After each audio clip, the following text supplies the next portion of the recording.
जय Hind friends. MPSCने सर्वांना जे आहे एक असा सुखद दुःखद असा वेगळा धक्का दिलेला आहे आणि वादळही आलेलं आहे. पण असं म्हणतात की वादळापूर्वी जे आहे शांतता असा वाक्यप्रचार आहे. हा वाक्यप्रचार जे आहे का निघाला माहिती आहे का, की वादळाचं जे सेंटर असतं, जिथं चक्रीवादळ आहे त्याचं जे सेंटर असतं ते खूप शांत असतं. तिथं हवा जे आहे हवा वारे वगैरे सर्व मंद असतात, रिमझिम बारिश असते. असं वाटत नाही की वादळाच्या सेंटर जे आहे एवढं शांत असतं. तसंच जे आहे आज त्या विद्यार्थ्याची परिस्थिती झाली पाहिजे. आज जरी वादळ आलं तर त्याचं सेंटर तुम्ही असले पाहिजे, ते सेंटर शांत असलं पाहिजे, खूप शांत असलं पाहिजे. मला आठवते कारण की आजच्या विषयावर आपण ऑप्शनल कसा निवडावा या विषयावर चर्चा करणार आहे. पण मला जे आहे भरपूर हाऊस दिल्लीमधली गोष्ट आठवते. मी आणि माझा मित्र दोघंही बाहेर पडलो आणि बाहेर पडल्यानंतर जे आहे माझाही चौथा इंटरव्ह्यू होता UPSCचा, सिव्हिल सर्व्हिस IASचा, आणि त्याचाही होता. मला काय म्हणतो तो की आपले जे आहे चौथे त्याचाही चौथाच इंटरव्ह्यू होता आणि जे आहे त्याचा शेवटचा अटेम्प्ट होता. म्हणजे सर म्हणे आपलं जर समजा नाही झालं तर जे आहे संपलं म्हणे आता. आणि नंतर जेव्हा रिझल्ट लागला तर ते रिझल्ट एवढा शॉकिंग होता की त्या एका विषयामध्ये म्हणजे त्या ऑप्शनलमध्ये जे आहे एवढा आउटस्टँडिंग स्कोर आला होता की त्याच्यामुळे त्याला IAS मिळालं होतं. कारण की ऑप्शनल हा जो असतो ना हा किंग मेकर असतो. घेताना खूप विचारपूर्वक घ्यावा. एकदा का घेतला का त्यात मास्टर होणं खूप महत्त्वाचं असतं. म्हणून हा ऑप्शनल जो आहे ना, नवीन पॅटर्नमध्ये ऑप्शनल कसा निवडावा हे खूप महत्त्वाची गोष्ट आहे. म्हणजे ऑप्शनल कसा निवडावा, ऑप्शनल का असतो, त्याच्या स्ट्रॅटेजीबद्दल मी सिलेबस आल्यानंतर जे आहे पूर्ण डिटेलमध्ये सांगेन. परंतु ऑप्शनल कसा निवडावा कारण की तो किंग किंवा क्वीन मेकर आहे. म्हणजे आजच्या काळामध्ये जे आहे क्वीन किंवा किंग दोन्ही म्हणावं लागेल, जेंडर इक्वालिटीचा काळ आहे. त्यामुळे जे आहे की ऑप्शनल का असतो हाही पॉईंट समजला पाहिजे. ठीक आहे, ऑप्शनल का असतो कारण की सिलेबस जो आहे तर त्या सिलेबसमध्ये जर आपण समजा बघितलं, ठीक आहे, सिलेबसमध्ये एक जनरल स्टडीज जे आहे भाग आहे, त्यामध्ये essay GS1 GS2 3 4 छानपैकी 5 पेपर आहेत. आणि दुसरा जो आहे ना, दुसरा सडनली ज्यांना ऑप्शनल येतो, ठीक आहे, ऑप्शनल. आणि या ऑप्शनलमध्ये जे आहे याचे जे आहे हा 500 मार्काचा असतो. 500 मार्काचा हे जे आहे GS, तर GSचा कुठलाही पेपर म्हटला तर 250 मार्काचा असतो. 250 मध्ये जे आहे जास्तीत जास्त जनरली मॅक्झिमम 100 मार्क मिळतात. इथं तसं नाही आहे. इथं 500 मध्ये जे आहे तर इथं 350 जाऊ शकतात किंवा प्लसही जाऊ शकते. आता MPSC मध्ये तर खूप जास्त स्कोर होऊ शकतो. आणि MPSCचे क्वेश्चन जेव्हा विचारले जाईल तेव्हा ते फॅक्च्युअल असेल आणि फॅक्च्युअली ज्याचं स्ट्रॉंग असेल, व्यवस्थित प्रेझेंटेशन असेल, आन्सर रायटिंग स्किल असेल. पण एक लक्षात घ्यायचं, नवीन पॅटर्नमध्ये आन्सर रायटिंग सोबत थिंकिंग स्किल सुद्धा महत्त्वाचे असतात. मी नेक्स्ट व्हिडिओ जे आहे थिंकिंग स्किल आणि रायटिंग स्किल दोन्ही याच्यावर काय करणार आहे तुम्हाला देणार आहे. त्याच्यावर तुम्हाला एक लाईव्ह लेक्चर मिळू शकतं. आता एक लक्षात घ्या की ऑप्शनल का असतो आणि GS काय असते. GS जो असतो ना हा जनरल स्टडीज असतो. म्हणजे त्यांना हॉरिझॉन्टल नॉलेज पाहिजे, म्हणजे सर्व गोष्टी थोड्या थोड्या माहीत पाहिजे पण त्या लिंक करता आल्या पाहिजे, ज्याला म्हणतात हॉरिझॉन्टल थिंकिंग. आणि डेप्थ जी असते तर ती मर्यादित असते. खूप जास्त डेप्थ नसली चालते पण एक मर्यादित डेप्थ असते. लिमिटेड व्हर्टिकल डेप्थ पण हॉरिझॉन्टल जे आहे खूप पाहिजे. आणि सर्व गोष्टी एकमेकांना काय करायच्या असतात, लिंक करायच्या असतात. आणि सर्व टॉपिक जसं समजा इकॉनॉमी आहे आणि इकॉनॉमीवर क्वेश्चन तुम्ही लिहित आहे तर इकॉनॉमीमध्ये सोशलॉजी लिहायला लागते, सोशल आस्पेक्ट लिहायला लागतात, इकॉनॉमिकल लिहायला लागतात, पॉलिटिकल आस्पेक्ट येतात, एखादा इंटरनॅशनल आस्पेक्ट तोही येतो. इकॉनॉमीमध्ये जेवढे चॅप्टर्स आहेत म्हणजे एका चॅप्टरमधनं जर क्वेश्चन असेल तर बाकीच्या चॅप्टरमधले तुम्ही लिहू शकता. म्हणजे तुम्हाला नवीन जो पॅटर्न आहे राज्यसेवेचा तो पाठांतराचा रोल तर खूप कमी होऊन जाईल. परंतु तुम्हाला जे आहे ना आर्ट ऑफ रायटिंग जे आहे याची सवय लागेल. पण इथे लक्षात घ्या, सर्वजण रायटिंग स्किल पाहिजे असं शब्द तुम्हाला म्हणतील, पण ही एक्झाम रायटिंग स्किलपेक्षाही थिंकिंग स्किल खूप महत्त्वाची असते. थिंकिंग स्किल जर आपल्याला बेस्ट असेल म्हणजे त्या प्रकारे आपल्याला जसं नवीन पॅटर्ननुसार विचार करता आलं तर आपल्याला बरोबर लिहिता सुद्धा येतं. म्हणजे रायटिंग स्किल हा प्रॉब्लेम नाही. म्हणजे काय आपण लिहूनच तर जे आहे इथे वागवला ना, तर आपण जे आहे ग्रॅज्युएशन पोस्ट ग्रॅज्युएशन झालेलं आहे तर लिहूनच चाललं आहे, लिहिण्याचा प्रॉब्लेम नाही आहे. प्रेझेंटेशन इम्प्रूव्ह करता येते, स्केचेस डायग्राम प्रेझेंटेशन करता येतं. परंतु जे आहे थिंकिंग स्किल खूप महत्त्वाची आहे. याची एक ॲनालिटिकल थिंकिंग स्किल आहे. म्हणजे याला इंटरलिंकिंग करून ज्यांना व्यवस्थित छानपैकी ट्रॅडिशनल नॉलेज जे बेसिक पुस्तकामध्ये जे नॉलेज आहे, NCERT स्टेट बोर्डमध्ये जे नॉलेज आहे आणि सोबत करंट ॲड केलं की त्या याचे GSचे आन्सर आपल्याला लिहिता येतात. आता MPSCच्या मध्ये कसं आपल्याला थोडं फॅक्च्युअल काय असेल स्ट्रॉंग असेल, त्यामुळे फॅक्च्युअली आपल्याला व्यवस्थित प्रेझेंट करता येतं. परंतु त्याच्यात कसं असतं की जी हॉरिझॉन्टल जे आहे ना लिंकिंग खूप वास्ट असते. हॉरिझॉन्टल व्हर्टिकल डेप्थ एवढी लागत नाही. म्हणजे ह्युमन राईट काय असते थोडासा कन्सेप्ट माहीत असला मोर दॅन सफिशियंट. ह्युमन राईटची हिस्ट्री काय, इंटरनॅशनल काय, UN डिक्लेरेशन काय, काही गरज नाही. ठीक आहे. पण हा जो भाग आहे जसा आता ओल्ड सिलेबसमध्ये HRD हा टॉपिक आहे आणि त्यामध्ये जे सर्व जे इनडेप्थ आहे पूर्ण each and every aspect of HRD आणि HR आहे. आता नवीन जेव्हा सिलेबस असेल त्यामध्ये थोडंफार असेल, खूप इनडेप्थ विचारता येणार नाही. कारण की कसं आहे पहिले जे आहे आयोग ठरवत होता की जे आहे काय उत्तर कोणतं राईट राहील. आता जे आहे तुम्ही ठरवणार आहे की उत्तर काय राहील. त्यामुळे सर्वांचे उत्तर वेगवेगळे राहतील. ठीक आहे. पण तरी सुद्धा आयोगाची एक की असेल, ती एक मॉडेल आन्सर असेल, पण मे बी आयोग देईल नाही देईल आयोगाचा भाग होतो. तर त्यानुसार जे आपल्याला लिहिता आलं पाहिजे. तर ते रायटिंग स्किल थिंकिंग स्किल नंतरचा भाग आहे. राहतो ऑप्शनल. ऑप्शनल जो असतो ना ऑप्शनल हॉरिझॉन्टल थिंकिंग तर लागतेच, परंतु जे आहे व्हर्टिकल डेप्थ सुद्धा काय लागते तेवढीच लागते. म्हणजे ऑप्शनल हा जनरल प्लस स्पेसिफिक असतो, एकदम परफेक्ट पॉईंट लिहायचे असतात. आणि व्हर्टिकल डेप्थ काय लागते जास्त, असं वरवर नाही लागत. इथं थोडी व्हर्टिकल डेप्थ काय लागते कमी लागते. आणि याच्यामध्ये जे आहे ना विद्यार्थ्याचं इनडेप्थ नॉलेज, त्याची इनडेप्थ अनालिटिकल स्किल, ठीक आहे, डेप्थ ऑफ नॉलेज चेक केलं जाते. इथं जे आहे जनरल अवेअरनेस चेक केला जातो. General awareness, not depth of knowledge. इथं अवेअरनेस आहे. मग लिहिताना जे आहे तुम्हाला असं वाटेल की एखादा GSचा क्वेश्चन लिहित आहे पण सर्व पॉईंट फक्त आपण टच करत आहे, खोलात कोणाच्याच जात नाही. म्हणजे हे जॅक ऑफ ऑल ट्रेड म्हणतात, याला म्हणतात मास्टर ऑफ. पण इथं जे आहे जॅक ऑफ ऑल ट्रेडही पाहिजे, मास्टर ऑफ ऑलही पाहिजे. त्यामुळे इथं थोडं वेगळा अप्रोच लागतो. म्हणून ऑप्शनल हा जो असतो ना हा याचं जे डिसिजन आहे हे खूप महत्त्वाचं आहे. मग ऑप्शनल जे आहे निवडताना जे आहे तर काय कसा प्रयत्न करावा निवड म्हणजे जेव्हा आपण सिलेक्ट करतो एखादा ऑप्शनल, कारण की 26 ऑप्शनलची लिस्ट दिलेली आहे. ठीक आहे. त्या 26 ऑप्शनलमध्ये जे आहे तर सर्वच वेगवेगळ्या प्रकारचे काय आहे ऑप्शनल आहे. म्हणजे आता आपण जर समजा बघितलं तर जेवढे काही ऑप्शनल्स आहेत, ठीक आहे, ऑप्शनल तर जे आहे आर्ट बद्दलचेही ऑप्शनल्स आहेत, आर्ट म्हणा किंवा ह्युमॅनिटीज म्हणा, सायन्सचेही ऑप्शनल आहे. ठीक आहे. वेगवेगळ्या जे आहे सायन्समध्ये आपण इंजिनिअरिंग फील्डचे जे ऑप्शनल्स आहेत, मेकॅनिकल इंजिनिअरिंग, सिव्हिल इंजिनिअरिंग ते सुद्धा ऑप्शनल आहे. त्यानंतर जे आहे तुम्हाला मॅथमॅटिक्स आहे, ठीक आहे, त्यानंतर स्टॅटिस्टिकल अनालिसिस आहे. तर सर्व ऑप्शनल्स आहेत. ठीक आहे. आता प्रत्येक ऑप्शनल घेत असताना आपण ऑप्शनल कसा निवडावा यावर चर्चा करणार. नंतर नेक्स्ट व्हिडिओमध्ये जे आहे मी प्रत्येक ऑप्शनलवर काय करणार व्हिडिओ बनणार की या ऑप्शनलच्या स्ट्रेंथ काय, विकनेस काय, कोणते ऑप्शनल घेतले पाहिजे ते नंतर त्याच्यामध्ये. ऑप्शनल कसा घ्यावा. आता ऑप्शनल कसा घ्यावा तर यामध्ये जे आहे एक पहिला आस्पेक्ट जे आहे असा आहे की आता आपल्याला GS आणि ऑप्शनल दोन्ही गोष्टी आहे. म्हणजे वर्कलोड जे आहे स्टडी कमी झाला पाहिजे या पॉईंट ऑफ एक प्रयत्न करायचा की तो ऑप्शनल जे आहे म्हणजे कसा घ्यावा. म्हणजे आपण जर त्याचे निकष जर समजा आपण म्हटले निकष, ठीक आहे, क्रायटेरिया जर घेतला तर पहिला आस्पेक्ट आहे GSला जे आहे हेल्प झाली पाहिजे. ठीक आहे. GSला हेल्प झाली पाहिजे.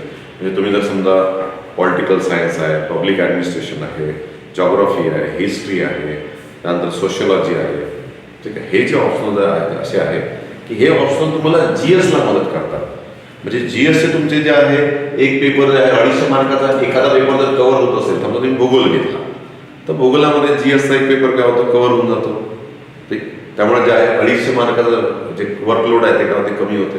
तुम्ही पब्लिक ॲडमिनिस्ट्रेशन घेतला तर पब्लिकमध्ये पॉलिटी कव्हर होते, गव्हर्नन्सचे आस्पेक्ट कव्हर होतात. GS फोर जे आहे इथिक्स, इंटिग्रिटी, ॲप्ट्यूड तर तो जे आहे जवळपास 40 ते 50% पेपर काय होतो कव्हर होतो. एखादा एसएही मिळून जातो आणि इंटरव्ह्यूला मिळत होते. म्हणजे कुठंतरी त्याला जसं ॲडव्हान्टेज झाला पाहिजे घेताना. म्हणजे हा एक फॅक्टर तुमच्या डोक्यामध्ये असला पाहिजे. म्हणजे समजा तुम्ही जर एकदम समजा एक म्हणजे इंजिनिअरिंगचे विद्यार्थी आहे तुम्ही आणि ज्या लास्ट नाईट स्टडीला इंजिनिअरिंग केलेलं असेल तर बिलकुल इंजिनिअरिंगचा ऑप्शनल घ्यायचा नाही. कारण 4 वर्षाचा अभ्यास वेगळा करा, GS करा, त्यामुळे ते मॅनेज होत नाही आणि विनाकारण प्रॉब्लेम होऊन जातो. पण तुम्ही जर इंजिनिअरिंगचा खूप जबरदस्त अभ्यास केला असेल, गेट IAS साठी तयारी केली असेल तर मग तुम्ही विचार करू शकता. घ्या असं मी म्हणत नाही. पण घेताना जे आहे तो फॅक्टर काय असतो महत्त्वाचा असतो.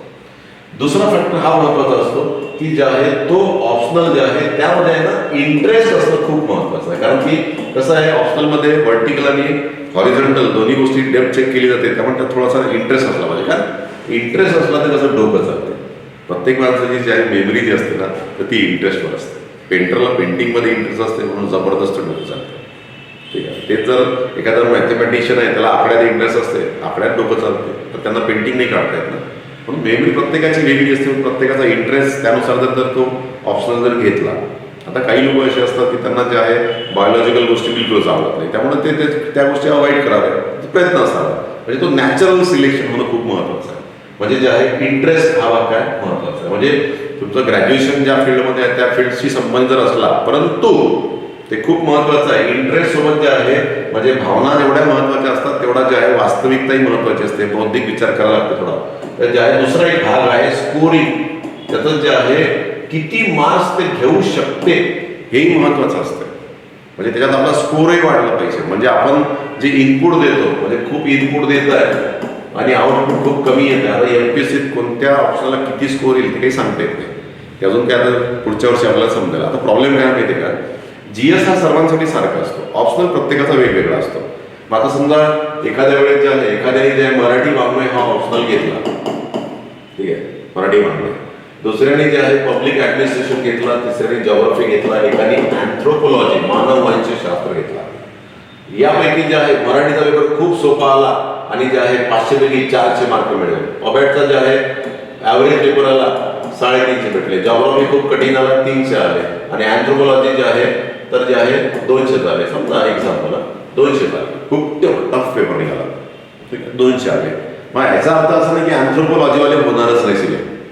तर UPSC एक डिस्केलिंग फॅक्टर वापरते. हे स्केलिंग पद्धत असते, स्केलिंग पद्धत. तर ते स्केलिंग करून ज्यांना सर्वांना काय करते, बरोबर प्रपोर्शनेटली काय करते, सर्वांचा टक्का झाला पाहिजे. मग अँथ्रो जे कमी झाले स्कोर, त्यांचा स्कोर वाढवून देते, यांचा जास्त झाला तर काय करते, कमी करते. म्हणजे सर्वांना जे आहे एक समतामूलक जे आहे पॅरिटी आणते सर्वांमध्ये, असं एक फॅक्टर असते. त्यामुळे कोणता ऑप्शनल जे आहे घ्यावा, तर जे आहे तो स्कोरिंगचाही थोडासा भाग सध्या लक्षात आला नाही आपल्या अजून, MPSC कोणाचा स्कोर देते. परंतु हाही एक लक्षात असावा की आपल्या त्यामध्ये इंटरेस्ट असावा, आपल्याला ते खूप छान लिहिता आलं पाहिजे. चौथा एक ऑस्पेक्ट महत्वाचा आहे की सर्वात महत्वाचा, मी तर त्याला म्हणेल की जे आहे इथर्स टाकेल त्याला, ठीक आहे, मी तर सर्वात त्याला टॉपचं महत्व देईल. परंतु जे आहे you must have good mentor, ठीक आहे, ऑप्शनलसाठी जे आहे you should have good mentor, ठीक आहे. त्या मेंटरला जे आहे तर प्रचंड जे आहे अनुभव असावा. पहिला मेंटर कोण असावा, त्याला एक्सपिरियन्स असावा. त्यानंतर जे आहे त्याचा करंट अफेअरचा अभ्यास कंटिन्युअस सुरू असावा. तो टीचिंग फील्डमध्ये असावा. म्हणजे असं नाही की जे आहे एखादे डिस्ट्रिक्ट कलेक्टर झाले त्यांचा अँथ्रोपोलॉजी ऑप्शनल होता आणि त्यांनी आता 15 वर्ष झाले काही संबंध नाही, तर ते त्यांनाही माहीत असतं. कारण की ते अपडेट काय असते, स्पर्धा परीक्षा जी असते ती प्रत्येक 3-4 वर्षात ट्रेंड काय होतो, चेंज होतो. त्याच्यामुळे स्ट्रॅटेजी बदलते, अभ्यास करण्याच्या पद्धती बदलतात. असं जे आहे करंट असावा. त्यानंतर त्या परीक्षेमध्ये त्या ऑप्शनलमध्ये त्या व्यक्तीची जबरदस्त अचिव्हमेंट असावी, ठीक आहे, त्याच्यात जबरदस्त अचिव्हमेंट असावी, चांगला स्कोर असावा. एक महत्त्वाची भाग आहे. म्हणजे जे आहे तुम्हाला असा मेंटर जर मिळाला तर हा मेंटर काय करतो, तुमचं जे आहे जवळपास 50% काय लोड कमी करून देतो. कारण या परीक्षेला जे आहे जे लागतं ते समजणं आणि त्या पॅटर्नमध्ये ते देणं, याला रॅशनॅलिटी असं म्हणतात. म्हणजे आपण ज्या सर्व्हिसमध्ये जातो त्या सर्व्हिसमध्ये जाणाऱ्या माणसाकडे एक गुण असावा, त्याला म्हणतात रॅशनॅलिटी, ठीक आहे. रॅशनॅलिटी म्हणजे जे आहे की सिस्टमला काय लागतं ते समजणे आणि परफेक्ट तेच देणे, हे महत्त्वाचं असतं. मग ते ज्यांना गुड मेंटर असणं खूप महत्त्वाचं आहे. म्हणून एखादा जे आहे त्याचा चांगला टॉपर आहे, चांगला टीचर आहे, त्यांचा जे आहे कमांड आहे त्या विषयावर, त्यांच्याकडनं जे आहे तो लर्न करून घ्यायचा. म्हणजे आपण स्वतःहूनच जे आहे असा खूप जास्त त्याच्यावर वेळ, म्हणजे सेल्फ स्टडीने होतो का, हा एक महत्त्वाचा प्रश्न आहे. सेल्फ स्टडीने होतो का, तर तुम्ही ग्रॅज्युएशन पोस्ट ग्रॅज्युएशनमधला जर तो ऑप्शनल असेल, तुम्हाला तेव्हा चांगले टीचर मिळाले असेल आणि तुम्ही जर इंडियन तेव्हा स्टडी केला असेल ग्रॅज्युएशन पोस्ट ग्रॅज्युएशनमध्ये, तर मग ठीक आहे, मग तुम्ही सेल्फ करू शकता. परंतु जे आहे कसं असतं की युनिव्हर्सिटीच्या अपेक्षा वेगळ्या असतात आणि UPSCच्या अपेक्षा वेगळ्या असतात. युनिव्हर्सिटी ही थेरॉटिकल विचार करते, ठीक आहे, आणि UPSC काय करते, अप्लाइड विचार करते. म्हणजे तुम्हाला ॲप्लिकेशन कसं आहे इंडियामध्ये आणि पर्टिक्युलरली इंडियावर भर काय असतो जास्त. कारण ऑप्शनमध्ये पेपर 1 आणि पेपर 2 असतो, थेअरी, आणि पेपर 2 काय असेल प्रॅक्टिस. म्हणजे इंडिया ओरिएंटेड त्याच्यावर फोकस काय असेल जास्त. पहिल्या पेपरचा साधारणतः काय असा असतो, इंटरनॅशनल अप्रोच असतो. म्हणजे त्या विषयातले मूळ सिद्धांत, मूळ थिंकर्स, त्यांच्या संकल्पना, फिलॉसॉफी अशा गोष्टी असतात.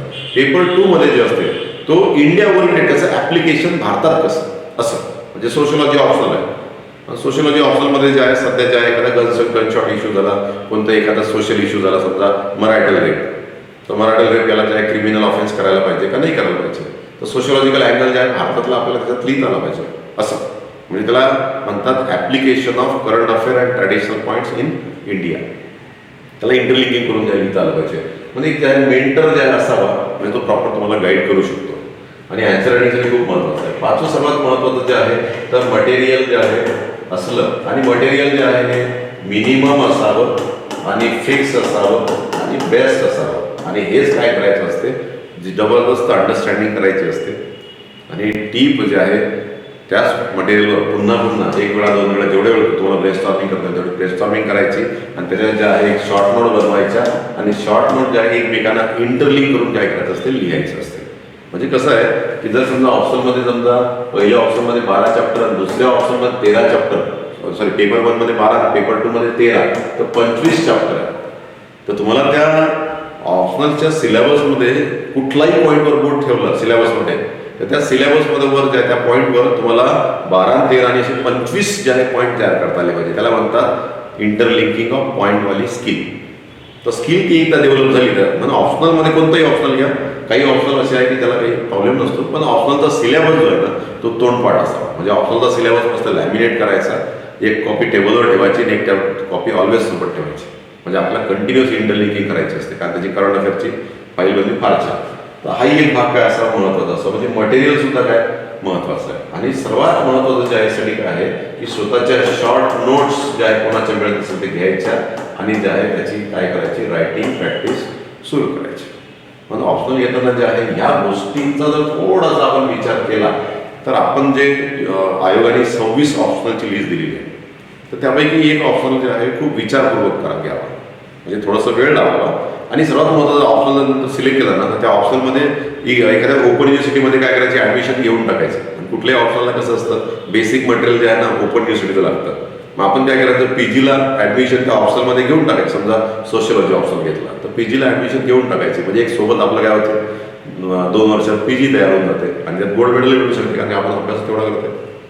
असा तो भाग असतो. म्हणून ऑप्शनलची यादी जर समजा आपण पाहिली ठीक आहे तर समजा आयोगाने जे लिस्ट दिली आयोगाने ही जी आहे 26 ऑप्शनलची जी आहे लिस्ट दिली आहे 26. आणि यामध्ये जे आहे सर्वच ऑप्शनल आहे. म्हणजे ॲग्रिकल्चर, त्यानंतर animal husbandry and veterinary science, anthropology, मानव वंशशास्त्र. आता एक माझा एक पॉईंट सांगायचा राहिला ठीक आहे. तर मी पुन्हा प्रिव्हियस क्वेश्चन जातो ठीक आहे. आता याच्यात एक जे आहे ना एक 6वा आणि 7वा एक पॉईंट मी आहे.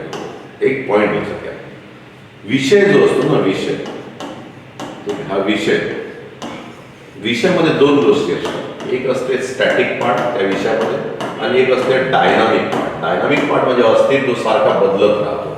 त्या विषयामध्ये जर चालू घडामोडीमुळे जर त्यामध्ये खूप इक्वेशन येत असेल चालू घडामोडी आणि हा डायनामिक भाग जर जास्त असेल तर थोडासा काय होतो प्रॉब्लेम होतो. एखादा विषय असा असतो तो स्टॅटिक असतो, त्याचा विषय फिक्स असतो, क्वेश्चन फिक्स असतात, मटेरियल आन्सर फिक्स असतात, त्यामुळे हा रिस्क कमी असतो. काही ऑप्शनल खूप डायनामिक, जसं फॉर एक्झाम्पल मराठी वाङ्मय स्टॅटिक आहे, मराठी वाङ्मय, त्यानंतर इतिहास स्टॅटिक आहे, त्यानंतर मानववंशशास्त्र स्टॅटिक आहे, ठीक आहे, म्हणजे थोडा वेळ स्टॅटिक आहे. काही विषय कसे आहेत खूप डायनामिक आहे, काही लोक दोन्ही बॅलन्स आहे. काही स्टॅटिक तर आहेच पण त्यामध्ये डायनामिक पोर्शन म्हणजे चालू घडामोडीचा वापर सुद्धा जास्त करावा लागतो. मग तो कसा आहे हे सुद्धा काय पाहणं आवश्यक आहे. कारण की जर स्टॅटिकच असेल, कम्प्लिटली स्टॅटिक असेल, म्हणजे मराठी वाङ्मय जर हा ऑप्शन घेतला तर स्टॅटिक आहे, लिहिणं वगैरे का बऱ्यापैकी स्टॅटिक आपण लिहू शकतो, त्याला काही चालू घडामोडी वगैरे काही लागत नाही, त्यामुळे रिस्क कमी आहे. परंतु मराठी वाङ्मय आजपर्यंत कधी वाचलं नसेल आणि कधी पुलंही माहीत नसेल, कुसुमाग्रज जे आहे कधी एखादं पुस्तकही वाचलं नाही, कधी इंटरेस्ट नाही वगैरे असं, आणि सायन्स बॅकग्राऊंडचे विद्यार्थी असेल, पण जर तुम्हाला चांगला मेंटर मिळत असेल तर तुम्ही तो विचार करू शकता. असं काही नसतं. ऑप्शनलमध्ये इंटरेस्ट हा महत्त्वाचा भाग आहे, परंतु जे आहे इंटरेस्ट हा खूप महत्त्वाचा भाग आहे, परंतु स्कोरिंग हे तेवढंच महत्त्वाचं आहे. स्कोरिंग आणि मेंटर हे जर बेस्ट मिळाले तर जे आहे तर इंटरेस्ट सुद्धा काय होत असतो, क्रिएट होत असतो. कारण नॉलेज त्यालाच म्हणतात. कारण की GS मध्ये आपल्याला जे इतके सारे विषय असतात तिथं आपल्याला कंपल्सरी असतात म्हणून आपण इंटरेस्ट क्रिएट करतोच ना. तर इंटरेस्ट हा एक भाग आहे महत्त्वाचा ऑप्शन घेताना, परंतु ज्या that is not the sole criteria. म्हणजे तुम्हाला वाटतं की आता सायकोलॉजी घेऊन टाका असं नाही, ठीक आहे. तुम्हाला ज्या सर्व गोष्टी लक्षात घेऊन, कारण की तो जो डिसिजन आहे तो किंग मेकरचा डिसिजन आहे. ऑप्शनचे सर्व बारकावे जे आहे मी नंतर हळूहळू सांगतो सर्व, परंतु आपण हे थोडक्यात ज्या सध्या अजून सिलेबस आला नाही म्हणून थोडक्यात आपण काय करतोय डिस्कस करतोय. तर हा एक भाग काय महत्त्वाचा आहे. आता इथे जे आहे नेक्स्ट ऑप्शनल आहे वनस्पतीशास्त्र, ठीक आहे. त्यानंतर जे आहे chemistry, civil engineering, electrical engineering, ठीक आहे. हे इंजिनिअरिंगचे दोनच इंजिनिअरिंग आहे.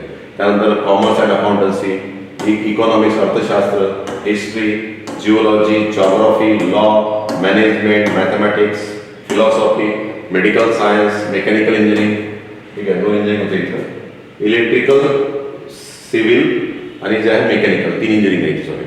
फिजिक्स, ठीक आहे. त्यानंतर जे आहे political science and international relations, psychology, statistics, sociology, Marathi literature, public administration, zoology, एवढे सर्व विषय आहेत. यापैकी कुठलाही म्हणजे 26 विषय आहेत, यापैकी तुम्ही कोणताही एक विषय घेऊ शकता. मग आता घेत असताना जे आहे तर व्यवस्थित विचार करा, ठीक आहे. आणि घेत असताना कसा घ्यावा, तर पहिली तर जे आहे त्या विषयाचा सिलेबस पाहावा.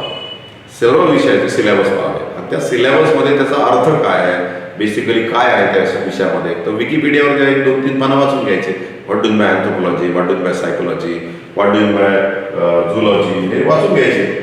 आणि जे आपल्याशी मिळता जुळता असेल तर जे आहे तुला इंटरेस्टही क्रिएट होत आहे, मेंटरशिपही मिळत आहे, गाईडही मिळत आहे आणि सर्व गोष्टी ज्या आहेत इझिली अवेलेबल आहे, तर तो जास्त पटकन घ्यायचा. फक्त जे आहे ना तो ऑप्शनल घेत असताना जे आहे त्याच्यावर प्रॅक्टिस करून घेणारे जे आहे मित्रमंडळ जे आहे थोडंसं सोबत असेल तर त्याला आणखी, कारण की ऑप्शनलला कशी व्हर्टिकल डेप्थ लागते. त्यामुळे जे आहे थोडंसं जे आहे मदत करणारे जे लोक, आता गुगल आहे, गुगलमुळे बऱ्याच गोष्टी इझिली पॉसिबल होतात, त्यामुळे काही प्रॉब्लेम नाही. परंतु तरीसुद्धा जे आहे त्याचं गुगलमध्ये यूज असते. गुगलमध्ये इन्फॉर्मेशन भेटते, नॉलेज आपल्याला क्रिएट करायचं असतं. मग एखादा मित्र पटकन नॉलेज देत असतो, असं भाव असतो. त्यामुळे जे आहे की यापैकी कुठलाही एखादा ऑप्शनल तुम्ही घेऊ शकता. आणि घेत असताना जे आहे तो कोणता घ्यावा, का घ्यावा हे नंतरच्या लेक्चरमध्ये मी सांगेन. तर असा हा पूर्ण पोर्शन जे आहे ऑप्शनलचा जे आहे तुम्ही डिसाईड करू शकता. कारण की हा एक निर्णय जे आहे हा घेतल्यानंतर जे आहे ना नंतर चेंज करणं काय होतं डिफिकल्ट होतं. असा एक महत्त्वाचा भाग आहे. तर ऑप्शनल हा विषय कसा निवडावा याच्यात थोडक्यात आपण बोललो. ऑप्शनलचे आपण समोरचे पैलू एका लेक्चरमध्ये आपण काय करणार आहे, डिस्कस करणार आहे. परंतु जे आहे तुम्हाला कुठलेही ऑनलाईन कोर्सेस म्हणजे चाणक्य फाउंडेशन जे आहे UPSC आणि MPSC दोन्ही कोर्सेस कंडक्ट करते गेल्या 7 वर्षापासून. आणि UPSCमध्ये सुद्धा आमचे तेवढेच रिझल्ट आहेत. तर यामध्ये आम्ही पब्लिक ॲडमिनिस्ट्रेशन, जॉग्राफी हे जे आहे आणि हिस्ट्री हे ऑप्शनल जे आहे आम्ही स्टार्ट करणार आहे. ठीक आहे. पब्लिक ॲडमिनिस्ट्रेशन, जॉग्राफी आणि हिस्ट्री. तर या विषयासाठी जे आहे ऑनलाईन कोर्ससुद्धा काय राहील, अवेलेबल राहील.